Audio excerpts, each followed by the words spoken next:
हाँ तो मेरे प्यारे दोस्त, मैं आज फिर आपके बीच में आया हूँ और आज आपका ये जो शैव धर्म चल रहा था, आपका शैविज़म जो चल रहा है, इसका ये सेकंड पार्ट है और इसमें बहुत ज़्यादा इम्पोर्टेंट जो फैक्ट है मैं उसको लेकर के आया हूँ। और ये आने वाला अपकमिंग जो भी कॉम्पिटिटिव एग्जामिनेशन एंड अदर जो भी एग्जामिनेशन आप दे रहे हैं अदर स्टेट का, वो सारे स्टेट का एग्ज़ाम में भी और जो आपका सेंट्रल गवर्नमेंट के ऑल ओवर एग्ज़ाम होते हैं उसमें भी बहुत ज़्यादा आपका यहाँ से क्वेश्चन बनते हैं। तो मैं इस पे फोकस करता हूँ। चलिए मैं चीज़ों पे फोकस करता हूँ। सबसे पहला मैं बात करूँ मेजर सेक्ट की, मेरे से जिस प्रकार से जैन धर्म में आपने देखा होगा, और जैन धर्म हो गया, उसके वैष्णव धर्म हो गए, तो वैष्णव धर्म में आपने देखा होगा बहुत सारे ऐसे पंथ आए और उस धर्म को आगे बढ़ाने का प्रयास किए। ठीक उसी प्रकार इसमें भी संप्रदाय चला और हमारे जो भगवान शिव हैं, भगवान शिव के बारे में प्रचार प्रसार किए, लोगों के बीच में पहुंचाने का प्रयास किए, जिसमें से आता है कौन, तो आजीवक संप्रदाय।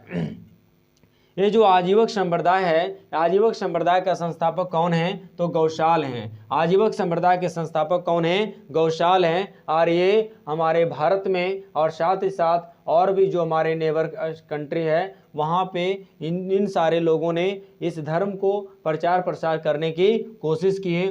फिर आए यहाँ पे घोर अक्रियवादी। घोर अक्रियवादी जो है किसने किया, तो पुरनकश्यप ने। घोर अक्रियवादी का संस्थापक पुरनकश्यप है। आजीवक संप्रदाय का गौशाल है, घोर अक्रियवादी का पुरनकश्यप है, और अदीचावाद का अजीत है। और यहाँ पे आता है जिसका नाम है भौतिकवादी। भौतिकवादी का कौन है, तो यहाँ पे पकुद कुच्यन है, कश्यन है, पकुद है मुख्य रूप से नेम इसका।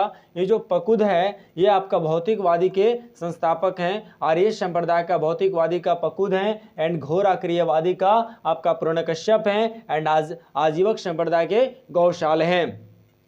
एक आपके पास आता है अनिश्चयवादी, और अनिश्चयवादी का जो संस्थापक थे वो संजय थे।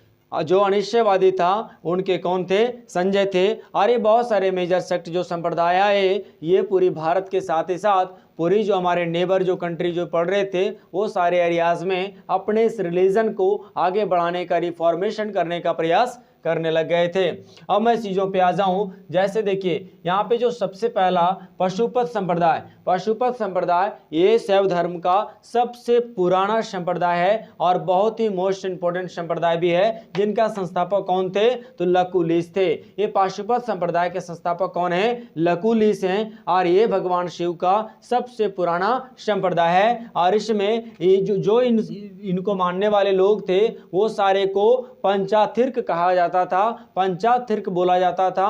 जो पशुपत संप्रदाय से जो बिलोंग करने वाले पर्सन हुए वो सारे ऑल ओवर पर्सन को क्या बोला गया, पंचाथिर्क बोला गया। अब यहाँ पे उसी प्रकार फेमस में बात करूं तो एक फेमस पर्सन है, एक आचार्य हैं, एक गुरु हैं, जो इस धर्म को आगे फिर बढ़ाने का प्रयास किए, जिसका नाम है श्रीकर। ये श्रीकर नाम के पर्सन ने हमारे जो पशुपत संप्रदाय है उसको आगे बढ़ाने का प्रयास किए हैं। अब आता है कपालिक। कपालिक संप्रदाय ये जो मानते हैं वो कौन से रूप को मानते हैं, तो भैरव को मानते हैं। ये कपालिक संप्रदाय भैरव को मानते हैं। और इसमें जो श्रीशैल है, श्रीशैल नाम का एक एरिया है, और ये श्रीशैल नाम का एरिया इनका मेन सेंटर था, और वहीं से सारे एरियाज में अपनी चीज़ों को आगे बढ़ाने का प्रयास कर रहे थे। अपने जो इनकी विचार थी, वो इनकी जो ओपिनियन था, वो अपनी ओपिनियन को लोगों के बीच में पहुंचाने का प्रयास कर रहे थे। फिर आता है कालामुख संप्रदाय। ये कालामुख संप्रदाय जो है सो इसे जो बोला गया क्या चीज़ें, तो महावर्तधर कहा गया, महावर्तधर कहा गया। जो कालामुख में जो लोग मानते थे, कालामुख पे जो विश्वास करते थे, उसे महावर्तधर बोला गया। और इनका क्या मानना है कि नर जो कपाल है उनसे ये भोजन करते हैं, और साथ ही साथ पूरी जो बॉडी है वो बॉडी पे क्या करते हैं कि जो चिता जलती है, वो चिता की जो भस्म होता है उस भस्म को अपने शरीर के ऊपर लगाते हैं। ध्यान रखेंगे, ये नर कपाल से भोजन करने के साथ साथ अपने बॉडी पे जो चिता जो जलती है उसकी सारी भस्म को अपने बॉडी पे ये लगाते हैं। अब मैं इंपॉर्टेंट कुछ बातें बताऊं, जैसे देखिए लिंगायत संप्रदाय, ये लिंगायत संप्रदाय को मानने वाले लोग थे, उसे बोला गया क्या चीजें, तो उसे बोला गया जंगम बोला गया। जो लिंगायत संप्रदाय को मानने वाले लोग थे उसे बोला गया उसे जंगम बोला गया है। अब ये जो जंगम संप्रदाय है, जंगम संप्रदाय ही सबसे पहला शिवलिंग पूजा को विशेषता दिया और शिवलिंग पूजा को लोगों तक पहुंचाने का प्रयास किए। कौन किए? लिंगायत संप्रदाय। और लिंगायत संप्रदाय जो मान रहे थे लोग, उनको जंगम के नाम से जाना गया। अब एक चीज और बता दूं, एक बुक है जो जंगम संप्रदाय और जो हमारा लिंगायत संप्रदाय है, इसके बारे में एक बुक बहुत ही पॉपुलर है जो उस समय रिटेन की गई, जिसका नेम क्या है, तो इसका नाम है शून्य शून्य संपदने। एक बुक का नाम है शून्य संपदने। और ये बुक किसके बारे में बताता है, तो लिंगायत संप्रदाय के बारे में बताता है। अब मैं यहाँ बताऊं, जैसे वैष्णव पुराण में यह बताया गया है कि एक पर्सन का नाम है जिसका नाम है अलभ प्रभु, और अलभ प्रभु ने ही लिंगायत संप्रदाय पे भी फोकस किया है और ये उनके गुरु हैं। ये इसमें एक गुरु के रूप में काम करते हैं अलभ प्रभु। और इनका शिष्य जो होते हैं, इनका जो स्टूडेंट होते हैं, जिसका नाम होता है बसव, जिनका नाम होता है बसव। और बसव के गुरु जो होते हैं वो अलभ प्रभु होते हैं, जो लिंगायत संप्रदाय को आगे बढ़ाने में बहुत बड़ा रोल अपना करते हैं। यहाँ पे एक चीज और ध्यान रखिएगा, जो मैंने बताया काला मुख जो इसे महाव्रतधर कहा गया है, इसे क्या कहा गया, तो इसे वीर शिव के नाम से जाना गया है। इसे क्योंकि अपने शरीर पे ये चिता जल रही जो होती है भस्म, उसको अपने शरीर पे लगाते हैं, इसे वीर शिव के नाम से जाना गया है। अब चीज़ों पे मैं आ जाऊँ कि यहाँ पे 10th सेंचुरी जब 10वीं शताब्दी जब आती है, इस समय यहाँ पे क्या होता है कि एक नाथ सेक्ट आता है, नाथ संप्रदाय आता है, जो बहुत ही इम्पोर्टेंट है। और ये नाथ संप्रदाय जो आपका है, सो आपको पता ही होगा नाथ संप्रदाय को कौन बढ़ाते हैं, तो इसको बढ़ाने का काम कौन करते हैं, तो मत्स्य नेंद्रनाथ ने नाम का पर्सन इसे आगे बढ़ाने का प्रयास करते हैं, जिसमें ये जो बाबा गोरखनाथ ये नाथ संप्रदाय को आगे बढ़ाने का प्रयास करते हैं। और ये बहुत ही इंपॉर्टेंट है बाबा गोरखनाथ।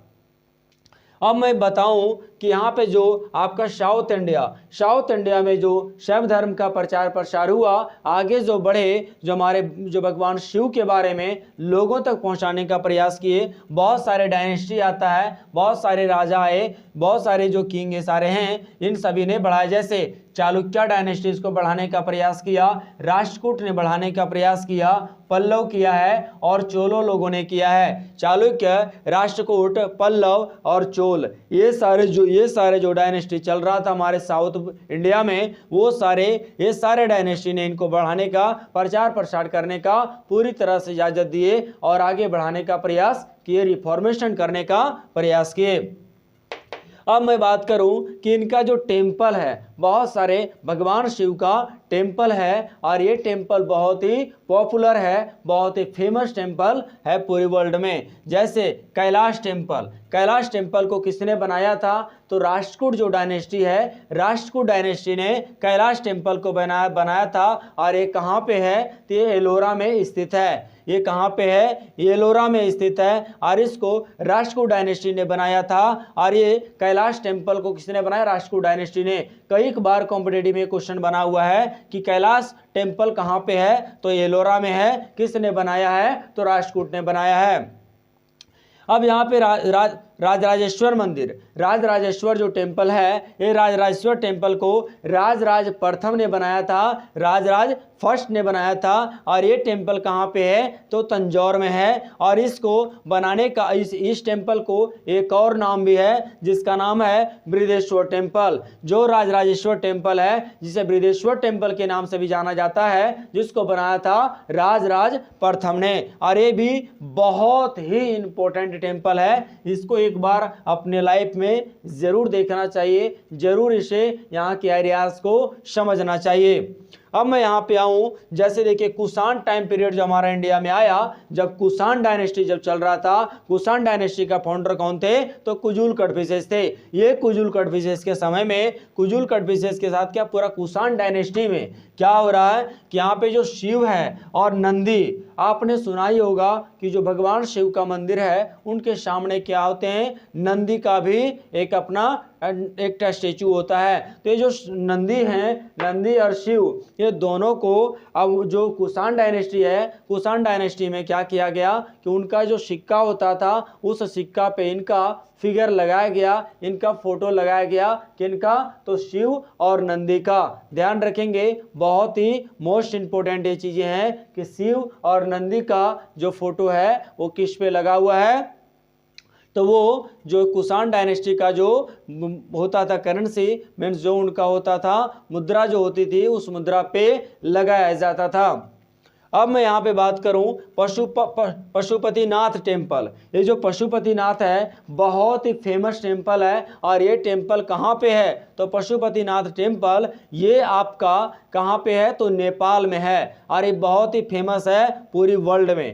क्यों? क्योंकि माना जाता है कि पशुपति जो संप्रदाय है, जो पशुपत संप्रदाय है, ये हमारे जो लकुलिश इनके संस्थापक हैं, और ये लकुलिश बहुत ही पॉपुलर हैं। और ये लकुलिश जो है जो पशुपतिनाथ है, उसको वहीं पर ये रहते थे। माना जाता है कि लकुलिश और उनके सारे मानने वाले लोग वहीं पे रहा करते थे। ये जो पशुपतिनाथ टेम्पल है ये नेपाल में लोकेटेड है, नेपाल में सिचुएटेड है। और ध्यान रखेंगे ये कौन सा आर्किटेक्ट रूल से बना हुआ है? इस पे जो आर्किटेक्ट का यूज किया गया है वो पैगोडा इसका नाम है, और पैगोडा रूल से इसका निर्माण किया गया है।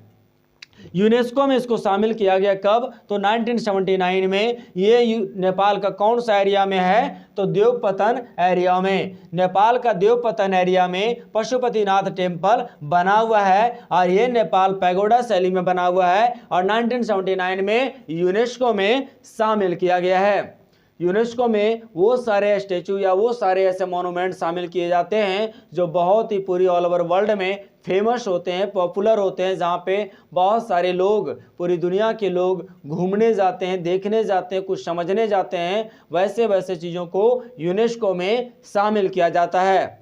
ये यूनेस्को एक क्या है? तो एक ऑल ओवर वर्ल्ड पे एक ऑर्गेनाइजेशन है जो मोस्ट इम्पोर्टेंट मोनूमेंट्स को पूरी ऑल ओवर वर्ल्ड में शामिल की जाती है। लोगों को बताया जाता है कि ये जो मोनूमेंट्स है बहुत ही बेहतरीन है, बहुत ही खास है, एक देखने लायक मोनूमेंट्स है। तो मैं इस वीडियो में आपका शैविज्म के बारे में, शैव धर्म के बारे में लास्ट वीडियो था, मैंने इतना बताने का प्रयास किया। और भी किसी प्रकार का कंटेंट आपको यदि लगता है तो आप हमसे ज़रूर आस्क करें, और मैं बताने का प्रयास ज़रूर करूंगा जितना हो सकता है। तो थैंक यू सो मच। और नेक्स्ट वीडियो जो आपको आने वाला है वो बहुत ही मज़ेदार, बहुत ही शानदार, बहुत ही जानदार, और उसका नाम है इस्लामिक रिलीजन। इस्लामिक रिलीजन के बारे में अब जो वीडियो आएगा वो पूरी तरह से विस्फोटक अंदाज में आने वाला है। तो थैंक यू सो मच। आप इसको लाइक, शेयर और सब्सक्राइब ज़रूर करेंगे, और साथ ही साथ हमारे सारे वीडियो में आप इन चीज़ों को हमेशा फोकस करें कि एक बार कमेंट जरूर करें, ताकि मैं समझ पाऊँ कि आपकी क्या नीड है और उसके अकॉर्डिंग मैं मुझे क्या देना है।